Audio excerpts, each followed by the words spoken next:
ఈ మధ్య ఎక్కడ చూసినా రాజకీయ నాయకులు తమ వాగ్దాడిని ప్రదర్శిస్తూ ఏకంగా ప్రజలను సైతం మస్మరైజ్ చేస్తున్నారు. ఆశ్చర్యపోయే విధంగా మాట్లాడుతున్నారు.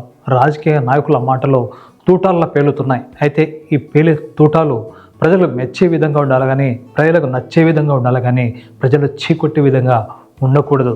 మరి ప్రస్తుతం ఆంధ్రప్రదేశ్లో రాజకీయ నాయకులు చూస్తే కూడా మరి ఆ విధంగా మాట్లాడే తీరు కనిపిస్తుంది. తెలంగాణలో ఎలా అయితే ఈ యొక్క రాజకీయ నాయకులు ముఖ్యంగా బీఆర్ఎస్ పార్టీ, కాంగ్రెస్ పార్టీ, అటువంటి ఇతర పార్టీలకు సంబంధించిన నేతలు మాట్లాడుతున్న తీరు చూస్తే నిజంగానే చాలా ఆవేదన కలుగుతుంది. మరి ఎంతో ప్రాధాన్యత ఉండాల్సిన రాజకీయాల్లో, మరి స్పష్టంగా ఉండాల్సిన రాజకీయాల్లో, స్వచ్ఛగా ఉండాల్సిన రాజకీయాల్లో నీచ నికృష్టంగా మురికి కూపంల కంటే అధ్వానంగా మారాయి. వాళ్ళు మాట్లాడిన మాటలు ఏమన్నా చూస్తే నిజంగా వీళ్ళు రాజకీయ నాయకుల అసలు చదువుకున్నారా లేకుంటే చదువుకొని రాజకీయాల్లోకి వచ్చారా అన్న ఆవేదన వ్యక్తమవుతుంది ప్రజల్లో. మరి ముఖ్యంగా ఈరోజు మరి కేటీఆర్ తెలంగాణ రాష్ట్రానికి సంబంధించినటువంటి మాజీ మంత్రి, బీఆర్ఎస్ నాయకుడైనటువంటి మరి కేటీఆర్ మాట్లాడిన మాటలు చూస్తే నిజంగానే చాలా ఆవేదన కలుగుతుంది. తెలంగాణకు సంబంధించి ఈరోజు తెలంగాణ అంటూ ఒక రాష్ట్రం ఏర్పడి తెలంగాణకంటూ మరి దేశవ్యాప్తంగా, ప్రపంచవ్యాప్తంగా గుర్తింపు వచ్చిందంటే దానికి ప్రధాన కారణం కాంగ్రెస్ పార్టీ అన్న విషయం మరి అందరికీ తెలిసిందే. కాంగ్రెస్ పార్టీ అంటూ లేకపోతే ఈరోజు కూడా తెలంగాణ వచ్చేది కాదు. తెలంగాణ పోరాటం అక్కడే నిలిచిపోయేది. కానీ కాంగ్రెస్ పార్టీ చేసినటువంటి ఈ యొక్క తీర్మానం కారణంగానే మరి ఈరోజు తెలంగాణ ఏర్పడింది. మరి తెలంగాణ ఏర్పడడానికి కేసీఆర్ చేసిన పోరాటం అయితే మరవలేము. ఖచ్చితంగా కేసీఆర్ పోరాట యోధుడే, ఈ మాట కాదనలేని సత్యం. అయితే ఆ తర్వాత 10 ఏళ్ల పాటు అధికారంలో ఉన్నటువంటి ఈ యొక్క బీఆర్ఎస్ అంటే ఈయనటి టీఆర్ఎస్ నేతలు ఈరోజు మాట్లాడుతున్న మాటలు అధికారం పోయిన తర్వాత మరి వాళ్ళు మాట్లాడుతున్న తీరు చూస్తే నిజంగానే తెలంగాణ ప్రజలకే ఆవేదన, అసహ్యం కలుగుతుంది. రాహుల్ గాంధీ కాంగ్రెస్ పార్టీ నేత, దేశంలోనే గొప్ప రాజకీయ కుటుంబం, దేశం కోసం అటు ఇందిరాగాంధీని, ఇటు రాజీవ్ గాంధీని సైతం మళ్ళీ బలిదానం చేస్తున్నటువంటి మహోన్నతమైన కుటుంబం.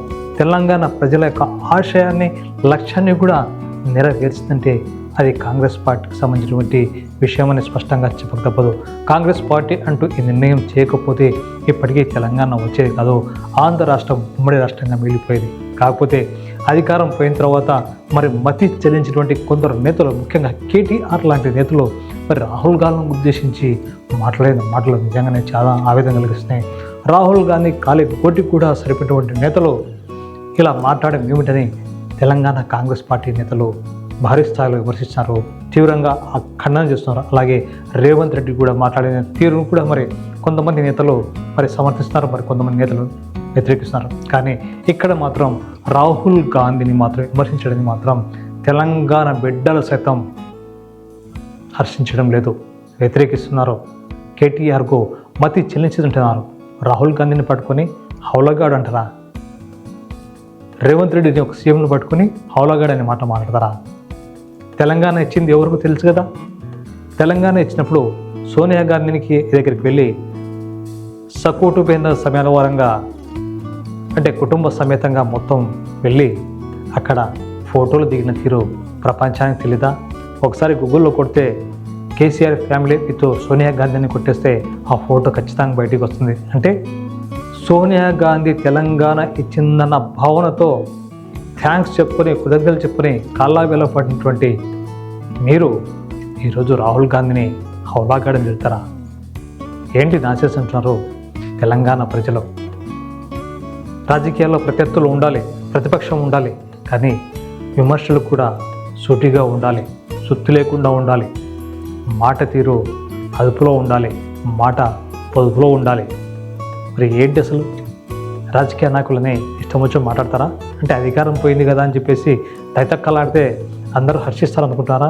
మిస్టర్ కేటీఆర్ ఒకసారి ఆలోచించండి అని తెలంగాణ కాంగ్రెస్ పార్టీ చెందిన నేతలే మరి తీవ్రస్థాయిలో ఖండిస్తున్నారు. తెలంగాణకు సంబంధించినటువంటి ఈ యొక్క మాటల విషయంలో మరి రాహుల్ గాంధీకి అలాగే సీఎం రేవంత్ రెడ్డికి క్షమాపణలు చెప్పాలని మరి తెలంగాణ కాంగ్రెస్ పార్టీ నేతలు కోరుతున్నారు. రాజకీయ పార్టీ నాయకులు ఎవరైనా కావచ్చు, తెలుగు రాష్ట్రాలు కావచ్చు, మన తెలంగాణలో కావచ్చు, ఎక్కడైనా సరే భాష అనేది ముఖ్యం, భాషకు భావం ముఖ్యం. అది అసహించుకునే విధంగా ఉండకూడదు, తిట్ల పురాణం మరీ ఉండకూడదు. రాజకీయాలు గౌరవంగా ఉండాలి. ఇలా చెత్త రాజకీయాలు చూస్తే ప్రజలు రానున్న ఎన్నికల్లో చెత్త కుటుంబాలను పడేస్తారని ఇప్పటికే టీఆర్ఎస్ ఇప్పటి బీఆర్ఎస్ నేతలకు అర్థం కావాలంటున్నారు తెలంగాణ కాంగ్రెస్ పార్టీ నేతలు.